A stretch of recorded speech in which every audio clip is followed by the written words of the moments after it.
গুরুত্বপূর্ণ একটা টপিক, যে টপিক থেকে পরীক্ষা আপনাদের হবে, প্রশ্ন হবে। হ্যাঁ, এরকম একটা গুরুত্বপূর্ণ টপিক যার নাম হচ্ছে আয়রন ডিফিসিয়েন্সি এনিমিয়া। হ্যাঁ, আচ্ছা, অতএব আয়রনের অভাবে যে এনিমিয়াটা হয় সেটাকে আয়রন ডিফিসিয়েন্সি এনিমিয়া।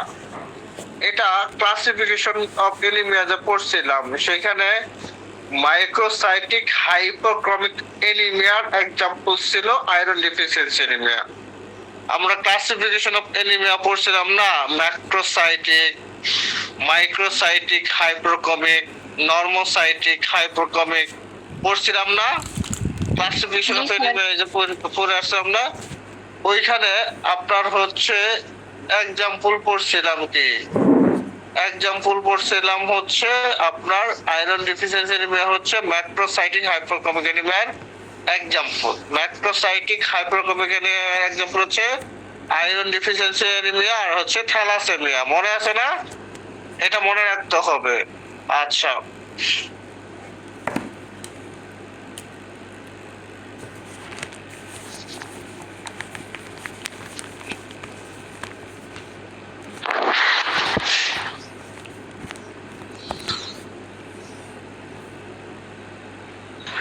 okay, দেখে iron deficiency anemia is a type of macrocytic hyperchronic anemia caused by insufficient iron in the body. It is the most common type of anemia in Bangladesh. তাহলে বাংলাদেশের most common type এনিমিয়ার নাম কি? Iron deficiency anaemia. Iron deficiency anaemia, বাংলাদেশের most common এনিমিয়ার নাম হচ্ছে iron deficiency anaemia. Good answer. তারপর আপনার হচ্ছে আয়রন ডিফিসিয়েন্সি এনিমিয়া কেন হয়? আয়রনের অভাবে হয়। আর এটা এনিমিয়ার ক্লাসিফিকেশনের কোন কিসের অন্তর্ভুক্ত? মাইক্রোসাইটিক হাইপোক্রমিকের অন্তর্ভুক্ত, তাই না? আচ্ছা, তাহলে আপনার আয়রন ডিফিসিয়েন্সি এনিমিয়া হচ্ছে মাইক্রোসাইটিক হাইপোক্রমিক এনিমিয়ার একটা এক্সাম্পল। এটা আয়রনের অভাবে হয়, বাংলাদেশের এটা মোস্ট কমন একটা এনিমিয়া। এতটুকু জানলেই ডেফিনিশনটা জানা যাবে। ওকে, এরপরে causes of iron deficiency anaemia. এক কথায় বললে আয়রনের অভাবে যে এনিমিয়া সেটাই তো হচ্ছে আয়রন ডিফিসিয়েন্সি না, তাই না? তাহলে আয়রনের অভাব কারণ কি? কারণ হচ্ছে আয়রনের অভাব। আয়রনের অভাব পূরণ বলতে কিরকম? নিউট্রিশনাল ডিফিসিয়েন্সি, অর্থাৎ পর্যাপ্ত পরিমাণ আয়রন জাতীয় পুষ্টিকর খাবার না খাওয়া। ক্রনিক ব্লাড লস, অর্থাৎ অনেক বেশি রক্তক্ষরণ হয়ে, অনেক দিন যাবত রক্তক্ষরণ হয়ে আয়রন শরীর থেকে বের হয়ে যাওয়া। ইনক্রিজ ডিমান্ড, অর্থাৎ ধরুন হচ্ছে আপনার বডি স্বাস্থ্য অনেক বাইরে গেছে, কিন্তু সেই তুলনামূলক আপনার রক্ততে আয়রন উৎপন্ন হয় নাই, এই জন্য হতে পারে। পরে হচ্ছে আপনার ম্যাল অ্যাবজর্পশন, অর্থাৎ যে খাবার বা যে জিনিসগুলো খাচ্ছেন সেটা ঠিক মতো হচ্ছে অ্যাবজর্ব হচ্ছে না, ফলে আপনার ডায়রিয়া হচ্ছে। হ্যাঁ, তারপর হচ্ছে আপনার গ্যাস্ট্রাক্টমি হচ্ছে, বিভিন্ন ধরনের অসুবিধা হচ্ছে। এটাকে বলা হয় ম্যাল অ্যাবজর্পশন। অর্থাৎ অ্যাবজর্পশনের কারণে খাবারের কি সঠিক অ্যাবজর্পশন কারণে খাবারটা বডিতে অ্যাডজাস্ট হতে পারতেছে না। অ্যাবজর্পশন মানে কি বোঝায়? শোষণ। অর্থাৎ যে খাবারটা আপনি খাবেন সেই খাবারটা খাওয়ার পরে সেই খাবারটা হচ্ছে পুষ্টিকর অংশটুকু আপনার রক্তের সাথে মিশে যাবে। হ্যাঁ, আর ধরুন হচ্ছে বজ্র অংশটুকু অ্যাজ এ পাসেজ বা পায়খানা হিসাবে বের হয়ে যাবে, তাই না? যদি বলি আমরা কমলা লেবু খাই, হ্যাঁ, কমলা লেবু কেন খাই? কমলা লেবুতে হচ্ছে ভিটামিন সি আছে। তাহলে আপনার হচ্ছে ভিটামিন সি অংশটুকু কি আমাদের বডির রক্তের সাথে মিশে যায় আমাদের বডির টিস্যুতে হ্যাঁ। আর আপনার হচ্ছে কমলার যে বজ্র অংশটুকু, এটা অ্যাজ এ পাসেজ হিসাবে বা পায়খানা হিসাবে কি জমা হয়, তাই না? এইটাই হচ্ছে আপনার অ্যাবজর্পশন। ওই অ্যাবজর্পশন যদি ঠিক মতো না হয় সেটাকে বলা হয় ম্যাল অ্যাবজর্পশন। কথা বুঝতে পারছেন?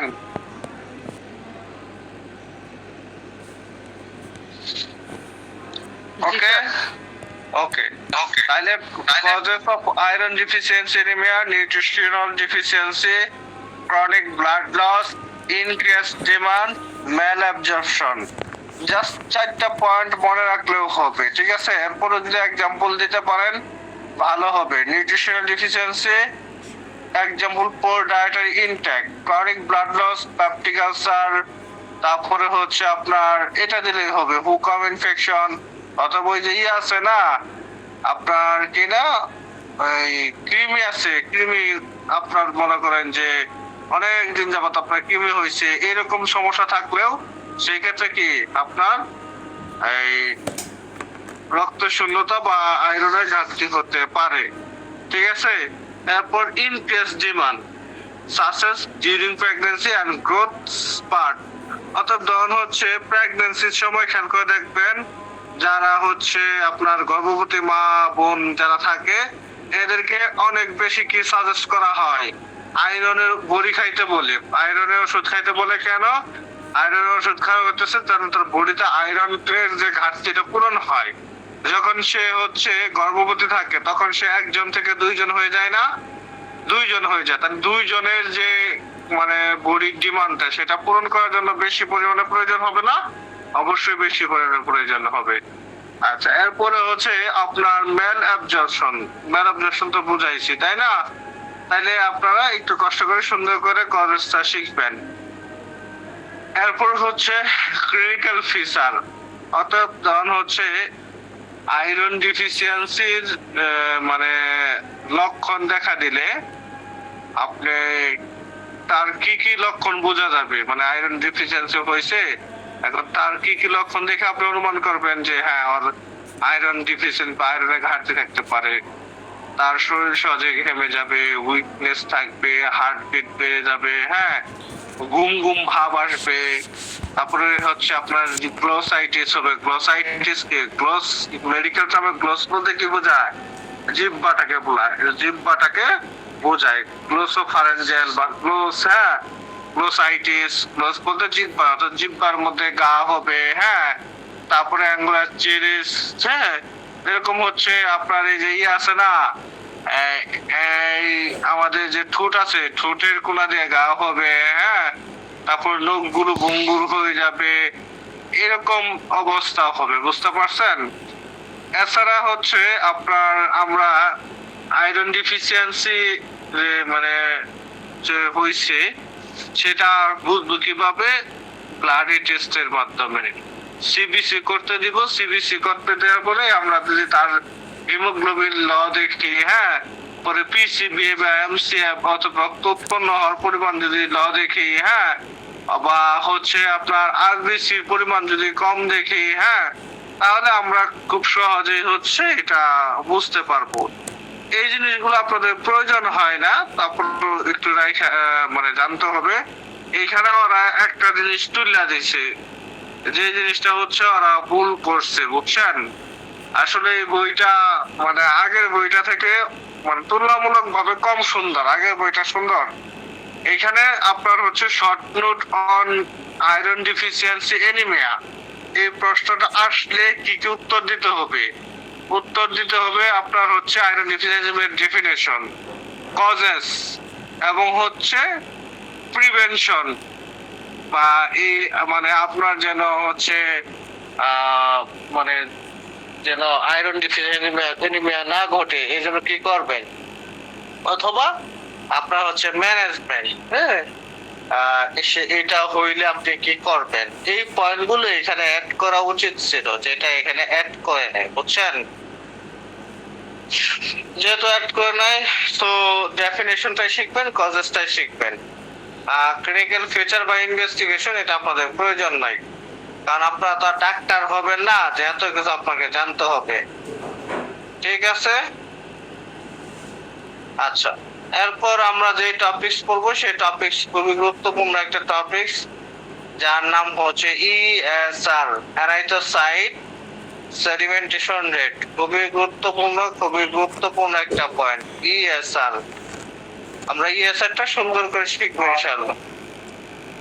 আজানটা শেষ হই।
আমরা যে টপিক নিয়ে আলোচনা করবো তার নাম কি? ইএসআর। ইএসআর এর পূর্ণরূপ কি? এরাইথ্রোসাইট সেডিমেন্টেশন রেট।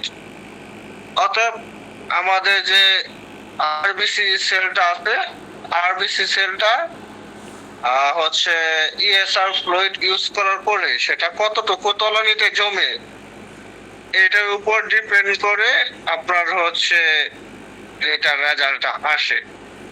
মূলত ইএসআর এর মাধ্যমে যে জিনিসটা বোঝা যায় সেটা হচ্ছে বডিতে কোথাও ইনফ্লামেশন আছে অথবা বডিতে কোথাও ইনফেকশন হচ্ছে বডির কোনো সেলে, হ্যাঁ, মানে এক কথায় বডির কোনো সেল অসুস্থ হচ্ছে, বডির কোনো সেল অসুস্থ হচ্ছে, এই জিনিসটা হচ্ছে আপনার মানে বোঝা যাবে। বুঝতে পারছেন? এই জিনিসটা বোঝা যাবে। বাট এটা একটা আপনার non specific body monitoring test. ESR হচ্ছে non specific body monitoring test, মানে এটার মাধ্যমে আপনি নির্দিষ্ট কোনো কিছু আপনি খুঁজে পাবেন না। নির্দিষ্ট কোনো কিছু খুঁজে পাবেন না মানে কিরকম? ধরুন হচ্ছে আপনার ডেঙ্গু হয়েছে, ইএসআর করে আপনি ডেঙ্গু বুঝবেন না। ডেঙ্গু আপনার স্পেসিফিক টেস্ট থাকবে। ডেঙ্গু হয়েছে কিনা এটা কনফার্ম হওয়ার জন্য কি আইজিএম টেস্ট করতে হবে। আপনার কালাজ্বর কনফার্ম হয়েছে কিনা এজন্য K90 টেস্ট করতে হবে। আপনার হাতটা কোনোতে ভাঙে গেছে কিনা এটার জন্য এক্সরে করতে হবে, কোনোতে এক্সরে করতে হবে। আর আমি যদি ঘাড়ে এক্সরে করি অথবা সারা বডিতে এক্সরে করি কাজ হবে না। আপনার কোনোইতে ভাঙছে কোনোতে এক্সরে করতে হবে, তাই না? এরকম স্পেসিফিক এই যেই রোগটা আমরা সন্দেহ করতেছি ওই রোগটা হয়েছে কিনা ওইটা কনফার্ম হওয়ার জন্য ওই রোগের টেস্ট করতে হবে। স্যার আমরা বলছিলাম erythrocyte sedimentation rate sir. Erythrocyte sedimentation rate, হ্যাঁ এটাই তো স্যার। এখানে যে অন্যটা লেখা কি লেখা? জি স্যার সেমটাই লেখা আছে স্যার, ওইটাই লেখা আছে ইরিথ্রোসাইট। কি লেখা এখানে? স্যার একটু আগে কি যেন বললেন? স্যার আপনি যেটা বলছেন স্যার ওটাই লেখা আছে। এইটাই তো লেখা আছে, এই যে আপনি দেখেন আপনার স্ক্রিন দেখা যাইতেছে না? না স্যার দেখা তো যায় না। জি স্যার দেখা যাচ্ছে তো, স্ক্রিন প্রবলেম নেই। এই যে স্ক্রিন দেখা যাইতেছে সবাই হ্যাঁ হ্যাঁ স্যার হয়তো মোবাইলের সমস্যা। আচ্ছা, ইএসআর এরাইথ্রোসাইট সেডিমেন্টেশন রেট এটা একটা বডি মনিটরিং টেস্ট, নন স্পেসিফিক বডি মনিটরিং টেস্ট। সাধারণত এই ইএসআর করার মাধ্যমে আমরা যে জিনিসটা বুঝি সেই জিনিসটা বডিতে ইনফ্লামেশন বা ইনফেকশন হওয়ার পরিমাণ। ইনফ্লামেশন বা ইনফেকশন কিরকম? ধরেন হচ্ছে ব্লাডের সেলও কিন্তু ইনফ্লামেটেড হয়, ব্লাডের সেলও কিন্তু ইনফেকশন হয়। যেরকম আপনার ধরেন শরীরে একটা ঘা হইলে আপনি সহজে বুঝতে পারেন, বা একটা টিস্যু ড্যামেজ হয়ে গেলে আপনি বুঝতে পারেন, অথবা এক জায়গায় রক্ত জমাট হয়ে গেলে সহজে বুঝতে। এরকম রক্তের মধ্যেও যে সেল আছে ওই সেলগুলো এরকম একটু অসুস্থ হয়ে যায়, হ্যাঁ ওই সেলগুলো হচ্ছে আপনার কিছুটা ইনফেক্টেড হয়ে যায়, কিছু ইনফ্লামেটেড হয়ে যায়, হ্যাঁ এরকম ধরনের হচ্ছে আপনার লিভারে ইনফ্লামেশন থাকতে পারে, তারপর কিডনিতে ইনফ্লামেশন থাকতে পারে বা ইনফেকশন, এরকম বডির কোথাও যদি ইনফেকশন থাকে সেই ক্ষেত্রে সাধারণত ইএসআর লেভেলটা যে কোনো জায়গায় যে কোনো পার্টে যদি ইনফেকশন থাকে ইএসআর লেভেলটা হাই হয়। তখন ইএসআর করার মাধ্যমে বুঝি যে না বডি আপনার রিস্কে আছে অথবা কোনো বড় ধরনের ইনফ্লামেশন হওয়ার পসিবিলিটি আছে। বাট ইএসআর নির্দিষ্ট কোনো টেস্ট না, এই কথা আপনাদেরকে বুঝতে হবে। তাহলে আমরা ইএসআর সম্পর্কে বেসিক যে কয়েকটা তথ্য আমরা জানবো সেটা হচ্ছে ইএসআর হচ্ছে non specific body monitoring test. হ্যাঁ, ইএসআর টেস্টটা সাধারণত রেজাল্ট হয় 1 ঘন্টায়। মানে আপনি ইএসআর টেস্ট দিয়ে আর আপনি মনে করেন যে প্রধানমন্ত্রী হয়ে গেছেন, হইয়া বললেন এই টেস্ট 2 মিনিটের মধ্যে রেজাল্ট দিবা, পসিবল না। হ্যাঁ, ইএসআর করতে 1 ঘন্টা সময় লাগে, 1 ঘন্টার আগেও না ঠিক পরেও না। ইএসআর টেস্টটা ঠিক 1 ঘন্টায় এটা রেজাল্ট আসবে। এটা কিভাবে করা হয়? ইএসআর টিউব আছে, হ্যাঁ ওই যে আপনার হসপিটালে দেখবেন রক্তে যে নেয়, রক্তের টিউব আছে, এই টিউব হইতেছে একটা ইএসআর টিউব আছে। ইএসআর টিউবের মধ্যে যেরকম স্কেলের মধ্যে সেন্টিমিটার মিলিমিটার লেখা থাকে না, ওইরকম ইএসআর টিউবে এরকম মিলিমিটার দাগ কাটা আছে। তো তখন হচ্ছে আপনার এক সিরিঞ্জ, হ্যাঁ, বা অর্ধেক সিরিঞ্জ রক্ত নেওয়া হবে। নেওয়ার পরে ওইখানে ফ্লুইড দেওয়া হবে। যতটুকু রক্ত নেওয়া হইলো তার আপনার হচ্ছে 7 ভাগের 1 ভাগ, হ্যাঁ, আপনার হচ্ছে ফ্লুইড নেওয়া হবে। এটা যেরকম একটা কেমিক্যাল বা ঔষধ আছে না, এরকম এক জাতীয় ঔষধ বা কেমিক্যাল, যেটাকে বলা হয় ইএসআর ফ্লুইড। পরে ওইটার মধ্যে দেওয়া হবে। দেওয়ার পরে ওই যে আপনার টিউবটা খাড়া করে সোজা করে, হ্যাঁ, ভার্টিক্যালি সোজা করে একটা জায়গায় রাখা হবে। ইএসআর টিউবের যে স্ট্যান্ড আছে ওই স্ট্যান্ডে রাখা হবে। রাখার পরে 1 ঘন্টা পর তোলা হবে। তোলার পরে দেখা যাবে যে এটা ঠিক তলানিতে কতটুকু আরবিসি সেলটা, হ্যাঁ, এরাইথোসাইট সেলটা জমে গেছে। আপনার হচ্ছে এই কিনা ওই ইএসআর ফ্লুইড দেওয়ার পরে আস্তে আস্তে আপনার ডব্লিউবিসি, প্লাজমা, হ্যাঁ, প্লাটিলেট, এই সেলগুলো আলাদা হইয়া শুধুমাত্র তলানিতে আরবিসিটা জমে যাবে। যেরকম একটা পানির মধ্যে যদি আপনি বালু দেন, বালু দেওয়া হচ্ছে মিশান, পরে 10 মিনিট বা 15 মিনিট পরে দেখবেন বালুগুলো নিচে জমে গেছে না, ঠিক ওই রকম এই ব্লাডের মধ্যে যে আপনার প্লাটিলেট, ডব্লিউবিসি, প্লাজমা, আরবিসি আছে, এর মধ্যে শুধু আরবিসিটা নিচে জমে যাবে। কতটুকু লেভেল পর্যন্ত জমে গেল, যদি ধরেন হচ্ছে আপনার এইটার, যদি মনে করেন যে মেলের ক্ষেত্রে আপনি যে রিপোর্টটা করছেন ওয়েস্টার্ন গ্রিন মেথডের রিপোর্টটা করছেন, সেক্ষেত্রে 0 থেকে 6 এর মধ্যে যদি আপনি দেখতে পারেন যে হ্যাঁ 0 থেকে 6 এর মধ্যে আছে, তাইলে আপনি সুস্থ আছেন। আর যদি এর বেশি চলে যায় তাহলে বোঝা যাবে আপনার বডির কোথাও ইনফেকশন হওয়ার চান্স আছে। ফিমেলের ক্ষেত্রে 0 থেকে 12, হ্যাঁ। আবার যদি উইনট্রপ মেথডে করা হয়, মেলের ক্ষেত্রে 0 থেকে 12 আর ফিমেলের ক্ষেত্রে 0 থেকে 18, হ্যাঁ, এই জিনিসটা শো করবে। বুঝতে পারছেন? আচ্ছা, এরপরে আপনার একটু অপেক্ষা করেন।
আচ্ছা, তাহলে যেটা বলতেছিলাম সেটা হচ্ছে আপনার ইএসআর না, তাহলে এই হচ্ছে ইএসআর দুইটা পদ্ধতি করা যায়। যে ল্যাবে যে সেটআপ আছে সে ওই পদ্ধতিতে করবে। এখন যে পদ্ধতি করুক, ইএসআর লেভেল যদি নরমাল ভ্যালু থেকে বেশি হয় তাহলে সেই ক্ষেত্রে বোঝা যাবে যে আপনার অসুস্থ হওয়ার সম্ভাবনা আছে, এছাড়া আর কিছুই না। এই হচ্ছে ইএসআর সম্পর্কে আলাপ। ইএসআরটা খুবই গুরুত্বপূর্ণ। আপনি 100% ধরে নিতে পারেন নয় অ্যানাটমি নয় ফিজিওলজি, 80% ফিজিওলজি, 20% অ্যানাটমি পরীক্ষায় এই ইএসআর কোশ্চেনটা আসবেই, আপনাদের সময় আসবেই, 100% আসবে। এটা প্রতি বছরই আসলেও প্রতি বছরই আসে, বুঝতে পারছেন? তো সেই ক্ষেত্রে এই জিনিসগুলো আপনাকে ফলো করতে হবে। আচ্ছা স্যার, স্যার হ্যাঁ, পরীক্ষায় যদি এটা আসে মানে তাহলে শুধু আমরা ডেফিনিশন দিব, কিভাবে উত্তর দিবেন, কিভাবে উত্তর দিবেন সব কিছু আমি বুঝাই যাচ্ছি। প্রশ্ন হবে শর্ট নোট অন ইএসআর, হ্যাঁ। পরে আমরা হচ্ছে ESR এর ডেফিনেশনটা লিখবো। Erythrocyte sedimentation rate is the rate at which red blood cell settle down in a vertical column of anticoagulant blood in 1 hour. এই পর্যন্ত ডেফিনেশন দিলেও হবে, এরপর যদি একটু বাড়াই দিতে পারেন। It is an indirect measure of inflammation and certain disease condition. অর্থাৎ এটা ইনডিরেক্টলি বডি ইনফ্লামেশন এবং বডি যে রোগগুলো আছে ডিজিজ কন্ডিশনটার মানে রেজাল্ট বা ডিজিজ কন্ডিশন গুলোকে প্রকাশ করে। বুঝতে পারছেন? সো সেই ক্ষেত্রে এই পর্যন্তই দিতে পারেন যে ESR is the rate at which RBC settle down in vertical column of anticoagulant blood in 1 hour. It is an indirect measure of inflammation and certain disease condition. কথা বুঝতে পারছেন? জি স্যার। ওকে। পরে method of ESR determination. There are two methods.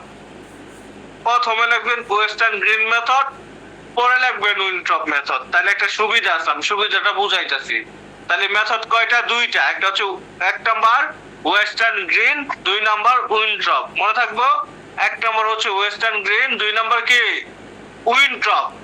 আচ্ছা, কেন এক number আমরা western গ্রিনটা দিলাম? খেয়াল করে দেখেন যে ওয়েস্টার্ন গ্রিনের মেলের নরমাল ভ্যালু কত? 0 থেকে 6 মিলিমিটার ইন ফার্স্ট আওয়ার, আর ফিমেলের 0 থেকে 12 মিলিমিটার ইন ফার্স্ট আওয়ার। উইনট্রপের আবার শুরু হয় কত? 0 থেকে, মেলের ক্ষেত্রে 0 থেকে 12 মিলিমিটার ইন ফার্স্ট আওয়ার, ফিমেলের 0 থেকে 18 মিলিমিটার ইন ফার্স্ট আওয়ার। অর্থাৎ ওয়েস্টার্ন গ্রিনটা যদি আপনি এখানে দেন তাহলে সহজেই এটা নরমাল ভ্যালু মনে থাকবে। মেল ফিমেল 0 থেকে 6, 0 থেকে 12, তাহলে আবার 0 থেকে 12 শুরু করে 0 থেকে 18, খুব অনায়াসে এটা নরমাল ভ্যালুটা মনে থাকবো। ঠিক না? জি স্যার। তাহলে আমরা লিখবো there are two method of ESR determination, এক ওয়েস্টার্ন গ্রিন মেথড, 2 হচ্ছে উইনট্রপ মেথড। ক্লিয়ার? জি স্যার। Okay okay. এরপর clinical importancy of ESR। ESR এর ক্লিনিক্যাল গুরুত্বপূর্ণ কি? Non specific body monitoring test, আর কোনো কিছু দেওয়ার প্রয়োজন নাই। Non specific body monitoring test এই পর্যন্ত দিলেই হবে, আর কিছুই লাগবে না। ঠিক আছে?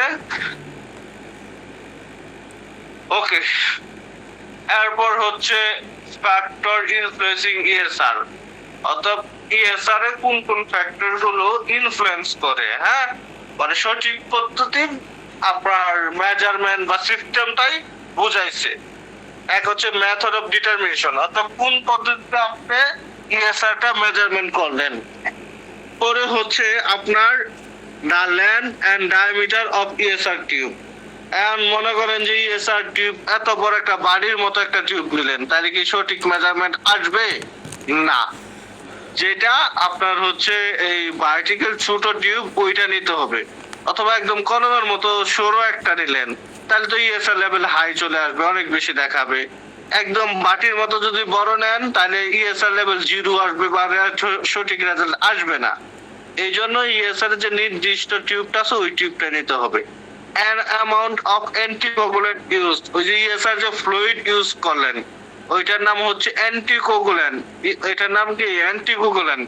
ন্যাচারাল অ্যান্টিকোগুল্যান্টের এক্সাম্পল কেউ দিতে পারবেন? মনে আছে? EDTA, heparin, citrate, oxalate. ঠিক আছে? এই জিনিসগুলো মনে রাখতে হবে। হ্যাঁ, তারপরে delay in test, and test করলেন দেরি কইরা হবে না। Position of ESR tube, ESR টিউবটা মনে করেন যে বাঁকা কইরা বা সোজা কইরা ফালাই ছেড়ে দিলেন, হ্যাঁ, তাহলেও হবে না। এবং অ্যাটমসফেরিক টেম্পারেচার, এবং যেই রুমে আপনি এটা করতেছেন সেই রুমের টেম্পারেচার অনেক হাই, হ্যাঁ, মনে করেন যে 30 ডিগ্রি, 35 ডিগ্রি অথবা 27 ডিগ্রি, অনেক গরম হয়ে গেছে, সেই ক্ষেত্রেও সঠিক রেজাল্ট আসবে না। ঠিক আছে? এই যে আমরা যে মানে এই করি উপজেলা পর্যায়ে বিভিন্ন ধরনের টেস্ট মেস্ট করি, এই টেস্টের রেজাল্ট গুলো ঠিক হয় না কেন, অ্যাকর্ড হয় না কেন, বা ল্যাব গুলো কোয়ালিফাইড থাকে না কেন? একেতে এই ল্যাব গুলোতে মনে করেন যে এসি থাকে না, বা ওই মানে যে টেম্পারেচার মেনটেন করা উচিত ওই টেম্পারেচার মেনটেন করে না। পরে হচ্ছে আপনার এই মেশিনে যে কোয়ালিটি চেক করে, হ্যাঁ এই কোয়ালিটি চেক করে না, quality checking officer, quality officer, অর্থাৎ রেজাল্টের মান নির্ণয় করার জন্য বা মেশিনের কোয়ালিটি নির্ণয় করার জন্য আরেকটা পোস্ট আছে, এগুলো থাকে না। এবং একটা টেস্ট যে করলেন সেই টেস্ট করার জন্য একজন ভাইরোলজিস্ট, একজন ব্যাকটেরিওলজিস্ট, তারপরে একজন হচ্ছে মাইক্রোবায়োলজিস্ট, হ্যাঁ একজন প্যাথোলজিস্ট প্রয়োজন, এগুলো থাকে না। এবং মনে করেন যে যে মেশিনটা সব থেকে হইতেছে বয়কা মেশিন, কম দামি মেশিন, এই মেশিনগুলো সাধারণত উপজেলা পর্যায়ে থাকে, মানে প্রাইভেট ক্লিনিকের গুলোর অবস্থা বলতেছি। এজ এ রেজাল্ট কি, এজ এ রেজাল্ট আপনার হচ্ছে ওগুলো কি ঠিক মতো পায় না, বুঝতে পারছেন? এই হইলো অবস্থা। তো এই জন্য আপনার হচ্ছে একটা ল্যাবের সঠিক মান নির্ণয় করার জন্য টেম্পারেচারটাও গুরুত্বপূর্ণ। তাহলে factor influencing ESR, method of determination, the length of and diameter of ESR tube, amount of anticoagul used, delay in test, position of ESR tube, atmospheric temperature. Clear? তাহলে বুঝতে পারছেন যে আপনারা হচ্ছে কতটুকু লাগবেন? জি স্যার। ওকে। এরপরে causes of increase ESR, ESR বেড়ে যাওয়ার কারণ কি, আপনার ESR বেশি হওয়ার কারণ কি, হ্যাঁ এটা আপনাদেরকে জানতে হবে। ফিজিওলজিক্যাল কজেস, অর্থাৎ এজ এন্ড সেক্স, অর্থাৎ হচ্ছে কারো বয়স যদি অনেক বেশি হয় অথবা সে যদি পুরুষ হয়, হ্যাঁ বা মানে হচ্ছে মহিলা হয়, হ্যাঁ ধরুন বয়স, মহিলার বয়স 55-60 এরকম, তাহলে সেই ক্ষেত্রে ESRটা একটু বেড়ে যেতে পারে, এটা physiological cause. High atmospheric pressure, অতএব যদি মনে করেন তার বডিতে উচ্চ রক্তচাপ থাকে অথবা সে অনেক মানে যে যেখানে আছে সেটা অনেক বেশি গরম এরকম হয়, তাহলে সেই ক্ষেত্রে ESRটা বৃদ্ধি পেতে পারে। পরে হচ্ছে মিনিস্ট্রেশন, এই সময় ESRটা হাই হতে পারে, হ্যাঁ। এরপরে হচ্ছে প্রেগন্যান্সি, এবং প্রেগন্যান্সি পিরিয়ডে আপনার হচ্ছে এই কিনা ESRটা হাই হতে পারে। অতএব আপনার হচ্ছে ফিজিওলজিক্যাল কজেস কি, ফিজিওলজিক্যাল কজেস হচ্ছে আপনার age, sex, height, body temperature, menstruation and pregnancy. মনে থাকবো? জি স্যার। ওকে। আচ্ছা, এরপরে হচ্ছে প্যাথোলজিক্যাল কজেস। প্যাথোলজিক্যাল কজেস বলতে কি বোঝায়, মানে কোন একটা ব্যাকটেরিয়া, ভাইরাস বা ফাঙ্গাসের অ্যাটাকের কারণে কোন একটা অর্গান বা কোন একটা টিস্যু অসুস্থ হয়েছে বা আক্রান্ত হয়েছে, তখন ESRটা আপনার হচ্ছে বেশি হবে। এইটা হচ্ছে প্যাথোলজিক্যাল। প্যাথোলজিক্যাল কজেস বলতে যে বোঝায় সেটা হচ্ছে কোন একটা মাইক্রো অর্গানিজমের অ্যাটাকে যেই ESRটা বাড়লো ওইটাই হচ্ছে প্যাথোলজিক্যাল কজেস, ঠিক আছে? ইনফেকশন, যেরকম টিবি হলে টিবি বা tuberculosis, pneumonia, syphilis, chronic infection, হ্যাঁ ইনফ্লামেটরি ডিজিজ যেরকম হচ্ছে রিউমাটয়েড আর্থ্রাইটিস, রিউমাটিক ফিভার, হ্যাঁ এরকম হইলে এনিমিয়ার ক্ষেত্রে ESR বৃদ্ধি পায়, হ্যাঁ ম্যালিগনেন্সির ক্ষেত্রে যেরকম মাল্টিপল মায়োলোমা, মাল্টিপল লিম্ফোমা, হ্যাঁ লিউকোমিয়া, পরে হচ্ছে ম্যালিগনেন্সি, বা টিস্যু ইনজুরি হইলে মায়োকার্ডিয়াল ইনফেকশন, বার্ন, এইসব ক্ষেত্রে ESRটা কি বেশি হয়। কথা বুঝতে পারছেন? এটা মনে রাখতে হবে, এটা খুব গুরুত্বপূর্ণ একটা প্রশ্ন। হ্যাঁ, what are the causes in case of ESR? Physiological causes: age, sex, atmospheric pressure, menstruation, pregnancy. Pathological causes: infection, example হচ্ছে tuberculosis, pneumonia, syphilis, chronic infection, inflammatory disease, rheumatoid arthritis, rheumatoid fever, anemia, malignancy, multiple myeloma, multiple lymphoma, leukemia, তারপর tissue injury, myocardial infarction, burn, এইসব ক্ষেত্রে আপনার হচ্ছে ESRটা high হয়। এবং এইখান থেকে কিন্তু MCQ আসতে পারে, হ্যাঁ what are causes of high ESR, causes of high ESR, why in case ESR, এরকম ভাবে কিন্তু MCQ হতে পারে। এরপর ডিক্রিজ অফ ESR, কোন কোন ক্ষেত্রে ESR কমে যা, পলিকাইথেমিয়া, অর্থাৎ রেড ব্লাড সেল বা RBCর কি যদি আপনার হচ্ছে স্বাভাবিক থেকে অনেক বেশি বাইরে যায়, সেটাকে বলা হয় পলিসাইথেমিয়া। সেই ক্ষেত্রে ইএসআরটা কি কমে যেতে পারে। সিকেল সেল এনিমিয়া, এটা কি ওয়ান কাইন্ড অফ আপনার হচ্ছে কনজেনিটাল এনিমিয়া। হেরিডিটারি স্পাইরোসাইটোসিস, অর্থাৎ জন্মগতভাবে তার আরবিসি একটা শেপ যদি মানে ঠিক না থাকে।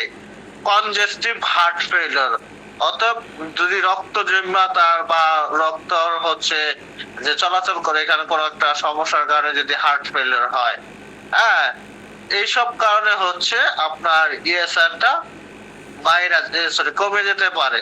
তো একটু এটাও দেখা নিয়েন, ঠিক আছে? এই প্রশ্নটা গুরুত্বপূর্ণ। স্যার আমাদের বইয়ে যে যেরকম ভাবে অ্যানসার দেওয়া আছে ওরকম ভাবেই আমরা পড়বো। কোনো অসুবিধা নাই, ওইভাবে দিলেই ভালো। কইলাম না, এটা আজাইরা করছে এই বছর। ওকে, ঠিক আছে। আচ্ছা, তাহলে আমরা হচ্ছে আজকে কি কি পড়লাম? আজকে আমরা আয়রন ডিফিসিয়েন্সি এনিমিয়া পড়ছি, ইএসআর পড়ছি এন্ড কজেস অফ ইএসআর পড়ছি। খুব গুরুত্বপূর্ণ তিনটা টপিকস, এবং হচ্ছে ব্লাড ভলিউম দিলেই শেষ। আর এটুকু হচ্ছে সামারিটা প্রয়োজন নাই। ব্লাড ভলিউম থেকে একটা গুরুত্বপূর্ণ প্রশ্ন, সেটা হচ্ছে যে আমাদের বডিতে টোটাল রক্তের পরিমাণ কত? আমাদের বডিতে টোটাল রক্তের পরিমাণ কত? 5 থেকে 6 লিটার। স্পেসিফিক কত? স্পেসিফিক হচ্ছে 5 লিটার। স্পেসিফিক হচ্ছে 5 লিটার। আর কার্ডিয়াক আউটপুট কত? কার্ডিয়াক আউটপুট হচ্ছে 5 লিটার। কার্ডিয়াক আউটপুট কত? 5 লিটার, ঠিক আছে? এইটুকু মনে রাখলে হবে, আর এখান থেকে কোনো কিছু প্রয়োজন নাই। এই হচ্ছে আমাদের টোটাল ব্লাড চ্যাপ্টারের আলোচনা। তাইলে আমরা এই তিনটা গুরুত্বপূর্ণ প্রশ্ন আগামীকাল ইনশাআল্লাহ মুখস্থ করব। আর আগামীকালকে ক্লাসে পুরো চ্যাপ্টারটা আমি রিভাইজ করে দেব, পুরো চ্যাপ্টারটা রিভিউ করে দেব। অর্থাৎ যদি কেউ ক্লাসের মানে করতে অনেক বেশি অসুবিধা হয়, এরপরও হচ্ছে আপনি ক্লাস কালকে করবেন ইনশাআল্লাহ। মনে থাকবো? জি স্যার। ঠিক আছে, তাহলে সবাই ভাববেন। আগামীকাল আবারও দেখা হবে আপনাদের সাথে সন্ধ্যা 7:30টায়। আল্লাহ হাফেজ স্যার আসসালামু আলাইকুম।